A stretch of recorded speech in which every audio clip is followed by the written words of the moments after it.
வணக்கம். எடப்பாடி பழனிசாமி கொஞ்சம் இறங்கி வந்த மாதிரி தான் தோணுது. ஆனால் இறங்கி வந்தாலும் இன்றைக்கி மாவட்ட செயலர் கூட்டம் போட்டிருக்காரு. மாவட்ட செயலர்கள் நிறைய பேத்துக்கு ஃபோன் பண்ணி பார்த்துருக்கிறாரு. யாரும் ஃபோன் எடுக்க மாட்டேங்கிறாங்க. அதுலேயே அவர் ரொம்ப அப்செட். வேலுமணி சிவி சண்முகம் தரப்பு கிட்டத்தட்ட ஒரு 1000 பேருக்கு மேலே கையெழுத்து வாங்கி வச்சுருக்கிறாங்க. இன்றைக்கி எடப்பாடி பழனிசாமிகிட்ட எப்படியாவது அவைத்தலைவர்கிட்டையோ எடப்பாடி பழனிசாமிகிட்டையோ கொண்டு போய் அந்த கடிதத்தெல்லாம் கொடுத்துட்டு பொதுக்குழு கூட்டுங்க அப்படின்னு சொல்ல போகிறாங்க. தோல்விக்கான காரணம் என்ன அப்படின்னு சொல்ல போகிறாங்க, கேட்க போகிறாங்க. இதுக்குள்ளே இன்பதுரை உங்களுக்கு தாவேக்கால அமைச்சர் பதவி கொடுத்தா கண்டிப்பாக எம்எல்ஏ பதவி பறி போகும், கட்சி தாவல் சட்டம் பாயும், அப்படி இப்படியெல்லாம் நேற்று அவர் பாட்டுக்கு ஒரு காட்ட சட்டமாக பேசிகிட்டு இருக்கார். எடப்பாடி பழனிசாமி இதெல்லாம் செய்வார். இது எல்லாமே அவர் பயமுத்துற வேலையை எல்லாத்தையும் பண்ணுவார். அது இல்லாமல் நேற்று அவருடைய எக்ஸல் பக்கத்தில் என்ன செஞ்சுருக்கிறாரு, விஜயை வச்சு வறுத்தெடுத்துருக்கிறார். சென்னை முடிச்சூரில் வரதராஜபுரத்தில் பரத் சீனு அப்படின்னு காணாப்பாடவர்கள் போய் அவங்க வேலையை முடிச்சுட்டு அவங்க நண்பர் வீட்டில் தங்கியிருக்கும்போது 6 பேர் கொண்ட கும்பல் ஹெல்மெட் அணிஞ்சிட்டு அந்த 2 காணாப்பாடவர்களை வெட்டி வீசி எரிஞ்சிட்டு போயிருக்கிறாங்க. சட்டம் ஒழுங்கு கெட்டுப்போச்சு. நம்ம சட்டம் ஒழுங்கு திமுக ஆட்சியில் தான் இருக்கும், தொடரும். விஜய் ஆட்சிக்கு வந்த பிறகு அதெல்லாம் கட்டுப்பாடில் வரும் அப்படின்னு நினச்சாங்க. இது மெய்ப்பெண் இல்லாத ஆட்டு மந்தை போல் ஆகிப்போச்சு அப்படின்னு சொல்லி அவர் சமூக வலைதளங்களில் அவர் போட்டிருக்காரு. ஆட்சி மாறினாலும் காட்சி மாறலை அப்படிங்கிற மாதிரி சொல்கிறாரு. என்ன சொல்லி என்ன பண்ண முடியும்? சட்டம் ஒழுங்கெல்லாம் உடனே கட்டுப்படுத்த முடியுமா? விஜய் 10 நாள் ஆட்சி அமைச்சிருக்காரு அப்படின்னா அந்த 10 நாளில் மிகப்பெரிய ஒரு எதிர்பார்ப்பு வந்த உடனே அப்படியே மாறுமா? அதெல்லாம் மாறாது. மனுஷன் சோத்தை கட்டிக்கிட்டு தின்னு தலைமை அலுவலகத்தில் தலைமை செயலகத்தில் உட்காந்துட்டு அவர் வேலை பார்த்துக்கிட்டு கிடக்குறாரு. அப்படிப்பட்டவரை நீங்கள் இந்த மாதிரி சட்டம் ஒழுங்கு கெட்டு போச்சு, அது போச்சு, இது போச்சுன்னு கேட்டுக்கிட்டு இருந்தால் என்ன பண்ண முடியும்? நேற்றே சில மாவட்டங்களில் பார்த்திங்கன்னா இந்த பாட்டிலுக்கு 10 ரூபாங்கிற விஷயத்தை வீடியோ எடுத்து போடுறாங்க. அவங்க சூப்பர்வைசர் முதற்கொண்டு சஸ்பெண்ட் பண்ணுறாங்க. எதுக்காக பாட்டிலுக்கு 10 ரூபா வாங்குறீங்க? 10 ரூபா பாட்டிலுக்கு 10 ரூபா வாங்குறத செந்தில் பாலாஜியை வச்சு தான் அவர் பாட்டே பண்ணார். அந்த மாதிரி சம்பவம்லாம் நடந்துச்சு. இன்னும் அந்த பாட்டிலுக்கு 10 ரூபா அப்படிங்கிற ஒரு விஷயம் குறையவே இல்லை. இப்போ யார்? விஜய் ஆச்சு, தாவேக்கா ஆச்சு. இப்போ யாருக்கு போகுது அந்த 10 ரூபா அப்படின்னு கேட்கலாம்ல. முதல் செந்தில் பாலாஜிக்கு போகுதுன்னு சொன்னாங்க. இப்போ யாருக்கு போயிட்டுருக்குது அப்படிங்கிற ஒரு கேள்வி இருக்குது. என்ன பண்ண முடியும்? ஒன்றும் செய்ய முடியாது அப்படிங்கிற மாதிரி இருக்குது. தமிழக வெற்றி கழகம் இப்படி பண்ணுன்னு எதிர்பார்க்கவே இல்லை. எடப்பாடி பழனிசாமி அவருக்கு எதிராக இருந்த டிவிகேவோட வேட்பாளரை கடத்தும் போது எப்படி விஜய் கொந்தளிச்சிருப்பார். இன்றைக்கி அவர் கட்சியிலேருந்து ஒரு 25 பேர்த்த தூக்கிட்டு வந்துட்டார் அப்படின்னோன்னா இப்போ பாடாப்படுறாரு. என்ன பண்ணுறதுன்னே தெரியல. குதிரை பேர வியாபாரம் நடத்துகிறாரு, கட்சியை வழி நடத்துறதுக்கு வேலை பார்க்குறாரு. திமுக தீய சக்தின்னு சொன்னார். திமுக கூட்டணியில் நின்ற கட்சிகள், அந்த கட்சிகளோட பேரம் பேசி அந்த கட்சிகளை தாம் பக்கத்து கொண்டு ஆட்சி அமைச்சிருக்கிறாரு. அதே போல் ஊழல் கட்சின்னு சொல்கிறாரு. அதிமுக விமர்சனம் பண்ண அந்த கட்சியிலேருந்து ஒரு 25 பேரை வச்சு தனிப்பெரும்பான்மை காட்டுறதுக்கு அவர் முயற்சி பண்ணுறாரு. அவர் இப்படி கட்சிகளை உடைக்கிறாரு. கட்சிகளை உடைச்சி அவர் பயங்கரமான வேலையெல்லாம் காட்டுறாரு அப்படின்னு சொல்லி பேசுகிறாரு. இந்த அரசு பொய்க்கால் குதிரை அரசு. இதை நம்பி மக்கள் வாக்களிச்சுட்டு இப்போ ரொம்ப வேதனைப்படுறாங்க அப்படின்னு சொல்லி சமூக வலைதளங்கள் எல்லாம் போட்டிருக்காரு. அதெல்லாம் பிரச்சனை கிடையாது. விஜய் நீங்கள் ஏன் விமர்சனம் பண்ணுறீங்கன்னு எல்லாத்துக்கும் தெரியும். ஏன்னா 25 பேரை தூக்கிட்டார்ல அதிமுகவிலேருந்து. அது மிகப்பெரிய ஒரு கடுப்பு எடப்பாடி பழனிசாமிக்கு இருக்குது. அது என்ன பண்ண முடியும்? எல்லாத்துக்கும் பதவி ஆசை அப்படின்னா இவருக்கு மட்டும் பதவி ஆசை இல்லையா? இவர் முதலமைச்சர் பதவி கொடுத்துருந்தா இன்றைக்கி விஜய் ஆதரிச்சிருப்பார்.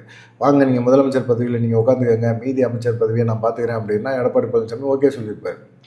ஆனால் இங்கே போய் வேறு அமைச்சர் பதவியை எடப்பாடி பழனிசாமி கொடுக்கலான்னு பார்த்தா அவர் ஒத்துக்கணும்ல. அது ஒத்துக்க மாட்டார்ல அப்படிங்கிற ஒரு சூழ்நிலை இருக்குது. இப்போ என்ன செய்கிறாரு, சிவி சண்முகம் தரப்பு எல்லாமே பொதுக்குழு உறுப்பினர்கள் கிட்டத்தட்ட 5ல் 2 பங்குக்கு மேலே அவங்க கையில் வச்சுருக்கிறாங்க, கையெழுத்து வாங்கி வச்சுருக்கிறாங்க. அதை கொண்டு போய் அவைத்தலைவர்கிட்டயோ எடப்பாடி பழனிசாமிகிட்டோ கொடுத்தா சட்ட ரீதியாக அவங்க பொதுக்குழு கூட்டி தான் ஆகணும். பொதுக்குழுவில் என்ன நடக்கணும்னு எல்லாத்துக்கும் தெரியும். அது ஓபிஎஸ் பொதுக்குழு கூட்டின மாதிரி இங்கே ஒரு பொதுக்குழு கூட்டம். சிவி சண்முகம் சில பல தீர்மானங்களை போடுவார். அவருக்கு போட்டு எடப்பாடி பழனிசாமியோட பவரை கொஞ்சம் குறைப்பார். இல்லை எடப்பாடி பழனிசாமிகிட்ட இருந்து தலைமை பதவியை பிடிங்கிட்டு வேலுமணியை கொண்டாடுவார். ஏன்னா வேலுமணி தான் இப்போ சட்டமன்ற குழு தலைவராக போடணும்னு சொல்கிறாங்க. யார் பொறுப்பில் இருக்காங்களோ, இப்போ அந்த சைடு பார்த்திங்கன்னா எடப்பாடி பழனிசாமி தரப்பில் இருக்கிறவங்க அவங்க சட்டமன்ற குழு தலைவராக எடப்பாடி பழனிசாமி தேர்வு பண்ணுறாங்க. அதே ஒரு பதவிக்கு வேலுமணி நிற்கிறாரு அப்படின்னா கண்டிப்பாக அவங்க பொதுச்செயலாளர் பதவியை பிடுங்கி வேலுமணி கொடுப்பாங்க அப்படிங்கிறது தான் அவங்களுடைய இது. ஆனால் அதனால் எடப்பாடி பழனிசாமிக்கு புரியாமல் இருக்குமா? புரிஞ்சிருச்சு. அவர் என்ன நினைக்கிறாரு அப்படின்னா கட்சி ஒற்றுமையாக இருக்கணும். கட்சி எல்லா காலகட்டத்திலையும் பிரச்சனை வரும். பிரச்சனை வரும்போதெல்லாம் கட்சி பிளவுபட்டு அப்புறமா பேசி தீர்க்க வேண்டிய விஷயங்கள் நிறைய இருக்கும். பேசி தீர்த்துக்கலாம் வாங்க அப்படின்னு சொல்லி நேற்று இறங்கி வந்து சமூக வலைதளங்களில் பதிவு போட்டிருக்கிறார். இதுதான் அவர் மேலே நம்பிக்கை இல்லாமல் போச்சு.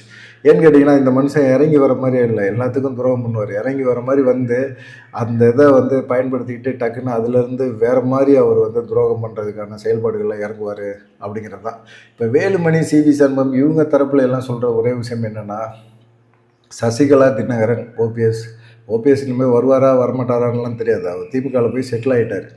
அதனால் இனிமேல் வர்றதுக்கு வாய்ப்பு கிடையாது.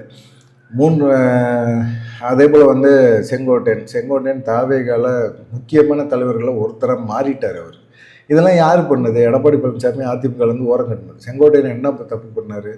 அவர் வந்து ஒருங்கிணைந்த அதிமுக உருவாக்குங்க, அதிமுக பலகீனமாக இருக்குன்னு சொன்னார். அது சொன்னதுக்காக அவரை கட்சியை விட்டு நிப்பாட்டினீங்க. பலகீனமாக இருக்குன்னு இப்போ நிரூபணம் ஆயிடுச்சுல்ல. அப்புறம் நிரூபணமான ஒரு விஷயம் வந்து கரெக்டாக தானே செங்கோட்டையன் சொல்லியிருக்காரு. ஏன் அது உங்களுக்கு புரியல அப்படிங்கிற ஒரு கேள்வியெல்லாம் இருக்குது. 2026 முடிவுகள், சட்டமன்ற தேர்தலோட முடிவுகள் வந்து அதிமுகவில் ஒரு புயலை கிளப்பி விட்டுருச்சு. அதுக்கு மிக முக்கியமான காரணம் வந்து விஜய் இந்த அளவுக்கு ஒரு தாக்கத்தை ஏற்படுத்துவார்னு திமுகவுக்கு புரியல. திமுக வந்து ஸ்டாலின் வந்து என்ன சொல்கிறாரு, தோல்விக்கான முழு பொறுப்பை நான் ஏற்றுக்கிறேன் அப்படின்னு சொல்கிறாரு. ஆனால் தோல்விக்கான காரணம் என்ன அப்படின்னு சொல்லிட்டு அவர் ஒவ்வொரு மாவட்டங்களையும் இறங்கி களத்தில் இறங்கி இப்போ பேச ஆரம்பிக்கிறாங்க. என்ன காரணம், என்ன பிரச்சனை, ஏன் மக்கள் வந்து நமக்கு ஓட்டு போடலை, நம்ம இவ்வளவு நல்லது பண்ணியிருக்கோம், ஏன் ஓட்டு போடலை அப்படிங்கிற ஒரு கொஸ்டினை தான் அவர் ரைஸ் பண்ணியிருக்காரு. அது வந்து ஒரு சரியான ஒரு திசையில் திமுக போயிட்டே இருக்குது. கண்டிப்பாக திமுக அதில் என்ன பிரச்சனையோ அதை மாற்றுறதுக்கு ஏன்னா வேலைகள், வாய்ப்புகள் எல்லாமே இருக்குது.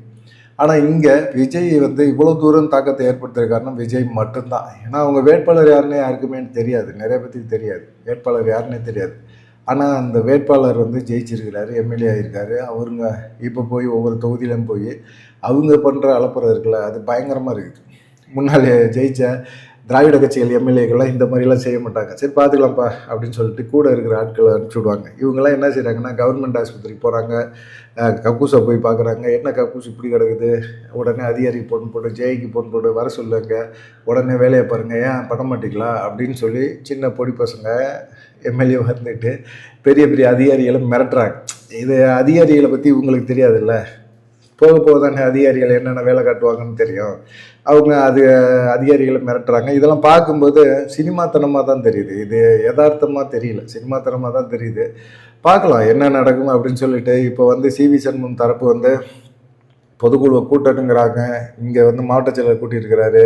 எடப்பாடி பழனிசாமி நிறைய மாவட்ட செயலருக்கு ஃபோன் போட்டிருக்காங்க. ஆனால் மாவட்ட செயலர்கள் யாருமே ஃபோனை எடுக்க மாட்டேங்கிறாங்க. என்ன பண்ணுறதுன்னு புரியல. வேலுமணி, எஸ்பி வேலுமணி, சிவி சண்முகம், விஜயபாஸ்கர் இவங்க தரப்பில் எல்லா மாவட்ட செயலர்கிட்டையும் செயற்குழு, பொதுக்குழு உறுப்பினர்கள்ட்டையும் கையெழுத்து வாங்கி வச்சுருக்கிறாங்க. நிறைய வந்து விஷயங்களை வந்து இப்போ நடந்துக்கிட்டே இருக்குது. சும்மையில் இவரை கட்சியிலேருந்து விலகிட்டார். எடப்பாடி பழனிசாமியோட ஒரு தீவிரமான ஆதரவில் கட்சி போகிற போக்கு சரியில்லைங்க, விமர்சனங்கள் அதிகமாக இருக்க கட்சி மேலே, இனிமேல் இந்த கட்சி தேராது அப்படிங்கிற மாதிரி ஒரு குற்றச்சாட்டை வச்சுட்டு அவர் கட்சியை விட்டு எனக்கு கட்சியே வேணான்னு சொல்லிட்டு போகிறார். எம்ஜிஆர் காலத்து ஆள் வேணான்னு சொல்லிட்டு போகிறாரு. இதெல்லாம் பார்க்கும்போது எடப்பாடி பழனிசாமி தன்னை திருத்திக்கணும் அப்படிங்கிற மாதிரி தான் எதிர்பார்க்குறாங்க. பார்க்கலாம். இன்றைக்கி மாவட்ட செயலர் கூட்டம் நடக்குது. எல்லாத்துக்கும் காரணம் விஜய் தான் அப்படின்னு பொதுவாக அவர் பேசிகிட்டு இருக்காரு. விஜய் கரூரில் நடந்த சம்பவம் 41 பேருக்காக சட்டமன்றத்தில் ஆதரவாக பேசினவர் தான் எடப்பாடி பழனிசாமி. இன்றைக்கி விஜய்னால் இந்த அதிமுக உடையுது அப்படிங்கிற ஒரு எண்ணத்துக்கு போயிட்டார். குதிரை பேரம் பேசுகிறாரு, அதிமுக காலி பண்ணுறாரு விஜய் அப்படிங்கிற ஒரு எண்ணத்துக்கும் எடப்பாடி பழனிசாமி வந்துட்டார். என்ன நடக்கும் அப்படிங்கிற ஒரு பரபரப்பு இன்னைக்கு கூட அதிமுக வட்டாரத்தில் பெருசாக பேசப்படுது. உங்களுக்கு என்ன தோணுது? மறக்காமல் கமெண்ட் பண்ணுங்கள். நன்றி, வணக்கம்.